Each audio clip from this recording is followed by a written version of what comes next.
Olá pessoal, sejam bem-vindos a mais um painel da TOD TV.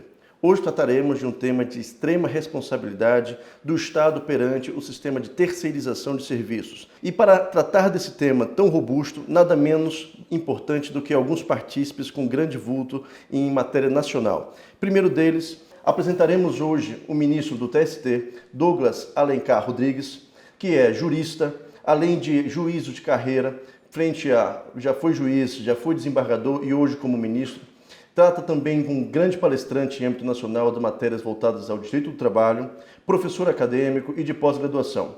Por isso, seja bem-vindo, ministro, e espero que possamos ter uma tratativa profícua hoje sobre esse tema e elucidar para os nossos telespectadores como podemos proceder em relação a essa questão e o que esperar das próximas decisões. Também com o nosso diretor jurídico relacionado à matéria de trabalho, o doutor Kleber Moura, que é o responsável pela área e que poderá também debater sobre a questão. Sejam bem-vindos, senhores, e espero que possamos construir alguma coisa nesse momento.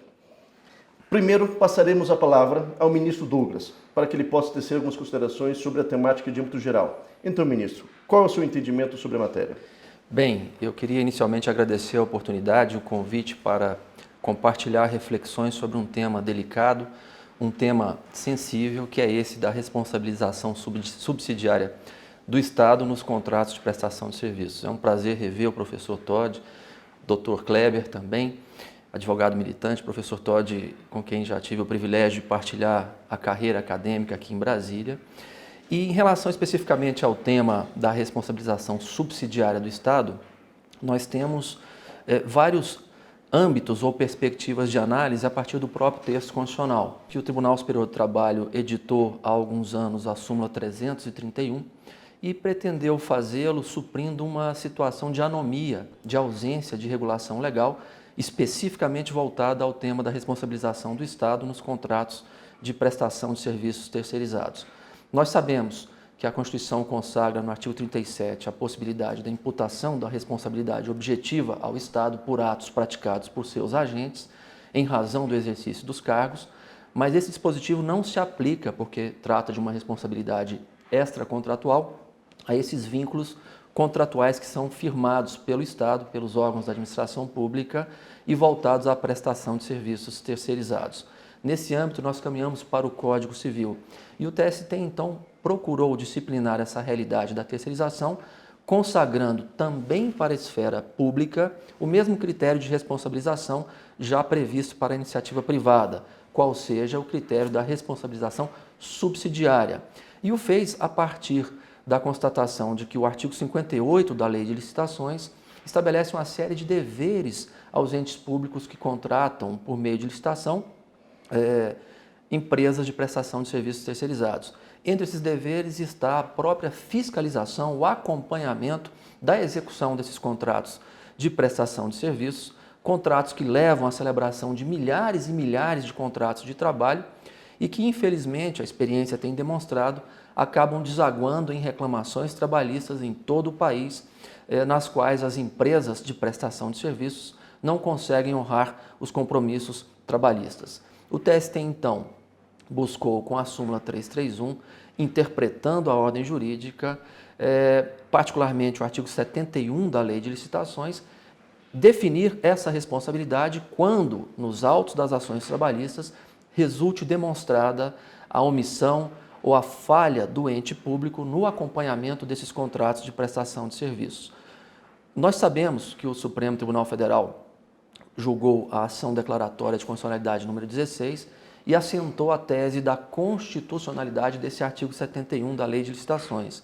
E esse artigo, nós sabemos, no seu parágrafo 1º, afasta qualquer possibilidade de transferência de encargos previdenciários, tributários, trabalhistas e comerciais aos entes públicos contratantes. É a partir desse dispositivo que se estrutura, que se estabelece todo esse debate, toda essa polêmica que ainda hoje graça na jurisprudência. Excelente. Dr. Kleber, Qual é a sua visão como diretor jurídico de uma instituição privada que busca e visa defender os interesses de empresários que hoje está numa insegurança jurídica? Saber se a extensão desses riscos, a extensão das suas responsabilidades, que notadamente, independentemente de ser solidária ou subsidiária do Estado, ele é primeiro, independentemente de qualquer outra natureza. Mas qual é a visão jurídica que o senhor teria sobre o tema? De fato, o tema é relevante porque ele envolve, como disse o ministro, milhares de contratos de trabalho e ainda a responsabilização dos entes públicos frente a essa contratação. Nós sabemos que o Estado está mais do que aparelhado para efetivamente fiscalizar e dar cumprimento à lei também no que diz respeito às obrigações trabalhistas das empresas contratadas.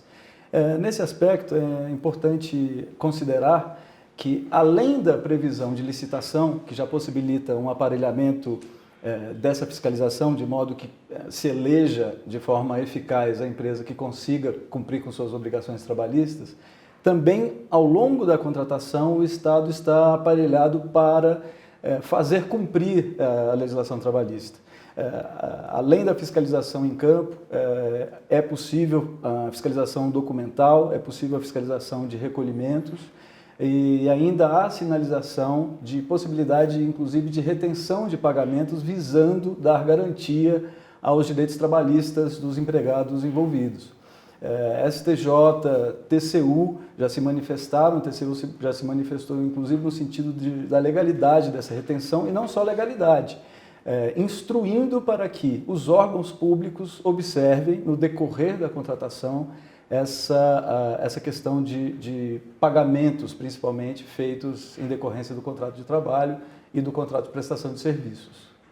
De fato, eu queria subscrever as palavras que o Dr. Kleber acabou de expor, particularmente naquilo que diz com a importância da fiscalização pelo Estado do cumprimento das obrigações trabalhistas, previdenciárias, acessórias, ao contrato de prestação de serviço celebrado pelo ente público contratante. Nós temos um texto constitucional que procura valorizar a dignidade da pessoa humana, que enfatiza como fundamento da República o valor social do trabalho e a livre iniciativa, e sabemos também que o valor social do trabalho, que o primado da justiça social, que o bem-estar coletivo são fundamentos tanto da ordem econômica quanto da ordem social.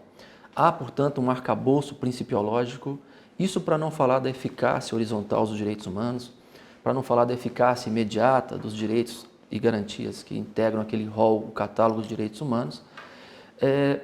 Já há um arcabouço principiológico que sugere ao Estado a adoção de uma postura proativa na tutela da máxima efetividade dos direitos sociais trabalhistas, e isso, nesse aspecto da terceirização, envolve a assunção de condutas proativas, como já mencionado, inclusive com a retenção de faturas como uma condição necessária para o pagamento, a comprovação do cumprimento dessas obrigações trabalhistas. É uma questão importante e é preciso que os agentes públicos que estão envolvidos na gestão desses contratos apreendam a relevância do cumprimento dos direitos sociais trabalhistas, que são direitos, em última análise, diretamente vinculados a esse valor maior da dignidade da pessoa humana. Com certeza, ministro. É importante o tema levantado agora, que é a visão da Carta Magna do Brasil em relação não só à dignidade da pessoa humana, mas também todas as repercussões que dessa decisão e dessa insegurança se surge em relação não só ao direito tributário, não só ao direito societário, à constituição das próprias empresas e a forma com que os negócios jurídicos são entabulados, porque com a decisão da questão da visão do trabalho em relação à temática, vai repercutir diretamente em toda a Constituição empresarial brasileira e a relação dela hoje com o Estado. Mas já engajando nessa questão da responsabilidade, também da insegurança jurídica, qual é a visão hoje jurisprudencial dos tribunais de trabalho de todo o país e a visão do TST frente a essa questão? E, se pudesse, também já tecer alguns comentários ou, eventualmente, sugestões ou orientações que os órgãos e as empresas podem adotar, entre elas, para evitar ou minimizar essa insegurança jurídica até a resolução final dessa celeuma. Bem, é uma pergunta muito rica, uma pergunta desafiadora, instigante, e eu talvez devesse começar tentando explicar a visão da Justiça do Trabalho e particularmente do TST acerca desse fenômeno que é a terceirização.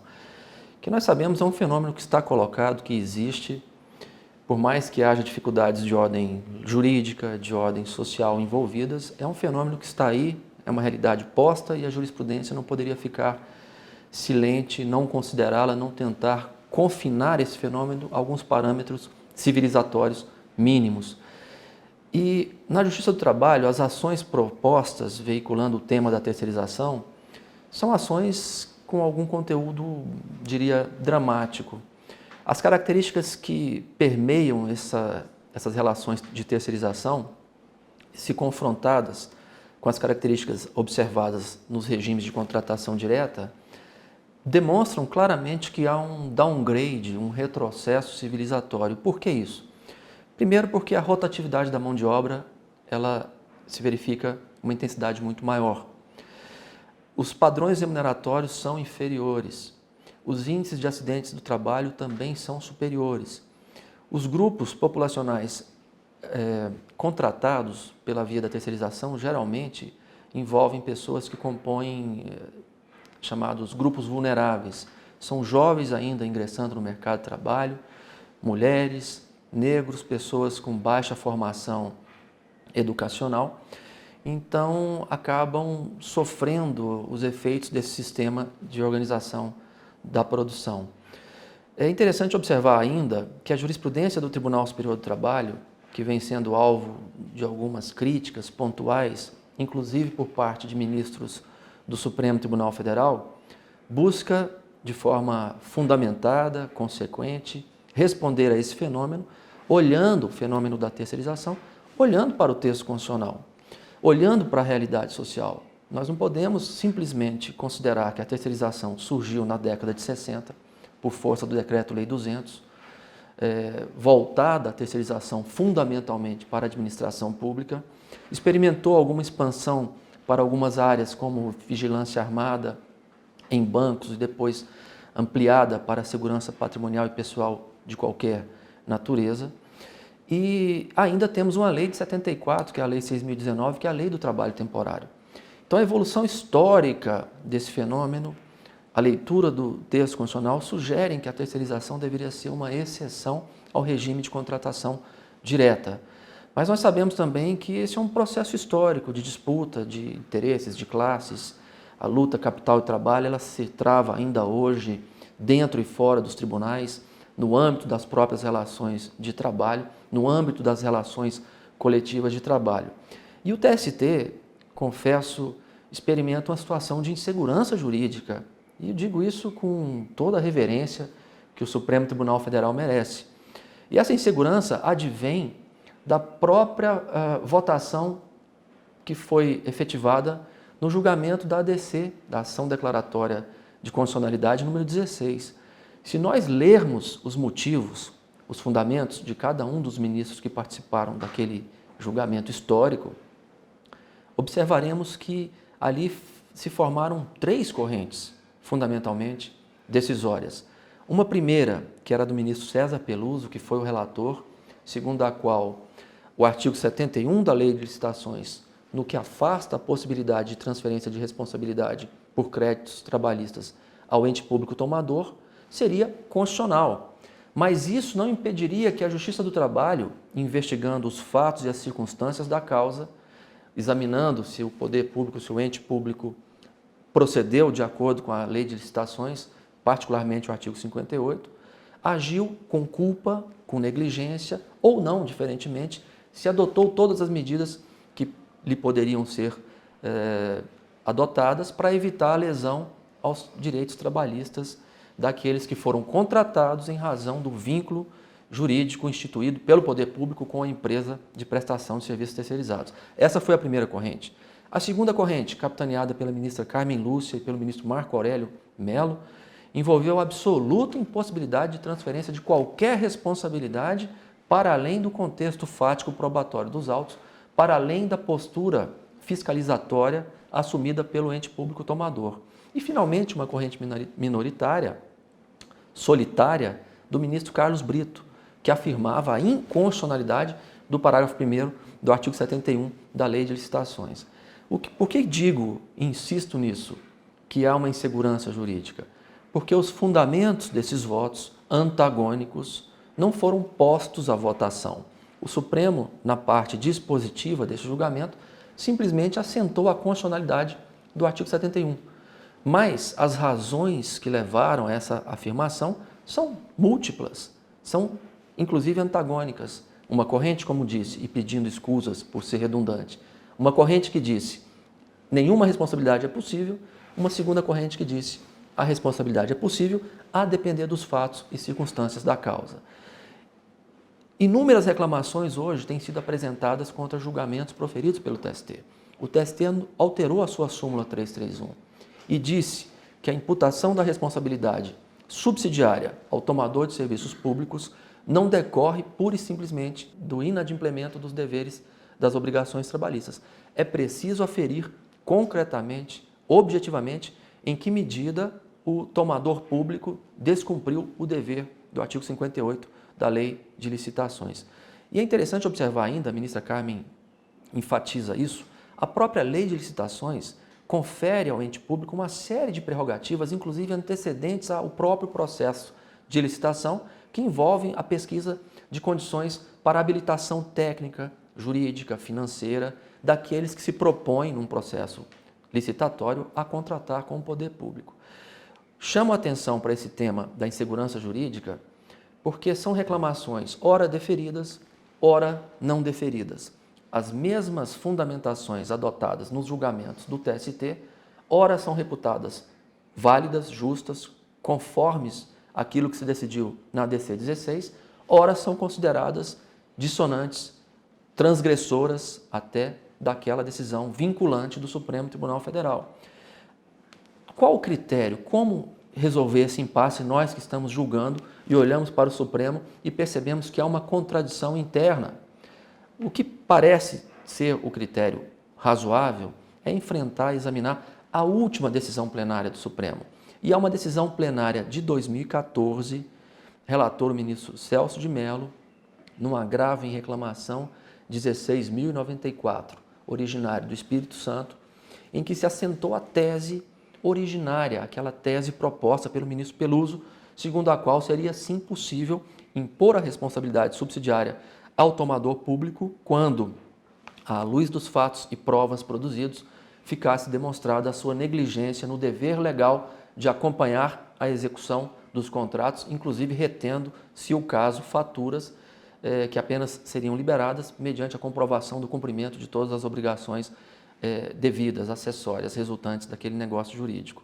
Enfim, nós temos um desafio muito grande e o Congresso Nacional precisa enfrentá-lo, que envolve a construção de um marco regulatório, um marco legal que ofereça à sociedade a necessária segurança em torno desse sistema, desse fenômeno que é a terceirização de serviços.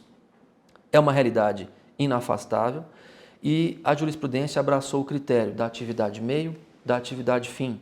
É uma tentativa que o Tribunal Superior do Trabalho adotou, com base na leitura da ordem jurídica nacional, de admitir, de não fechar os olhos para a realidade, mas compreendendo que o trabalho é um dos fatores essenciais da produção, é um dos elementos constitutivos, talvez o mais valioso das empresas, do empreendimento.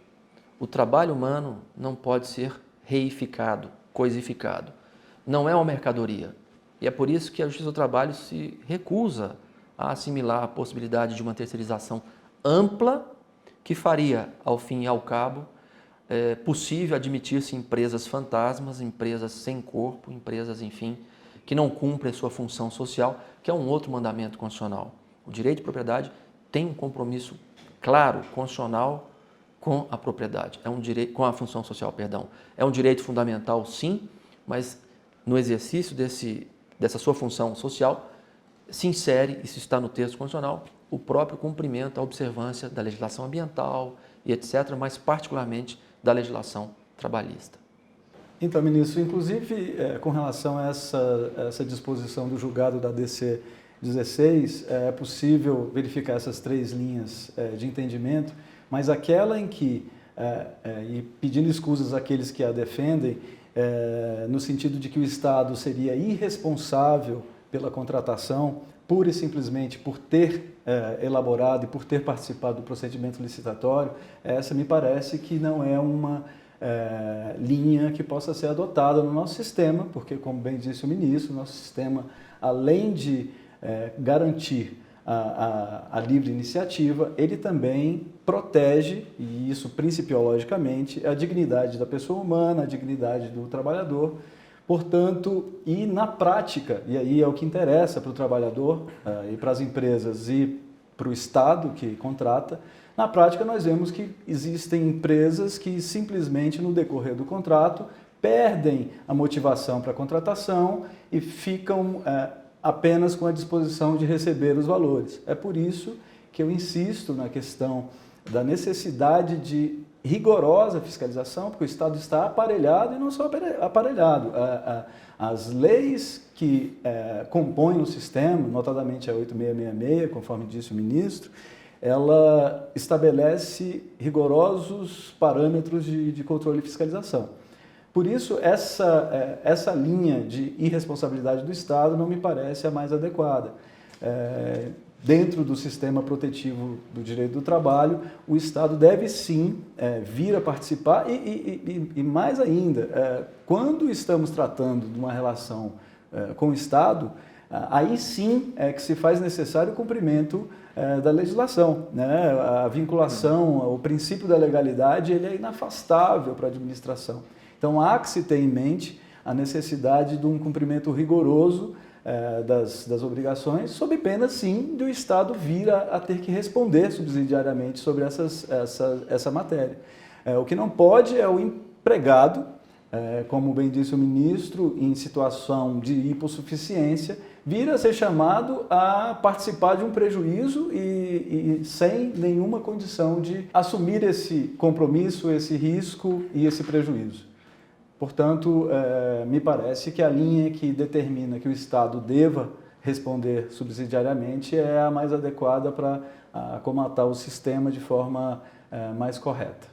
Me permita, talvez, ainda insistir num ponto que me parece relevante e super atual. Nós estamos celebrando, vivendo o advento do novo Código de Processo Civil.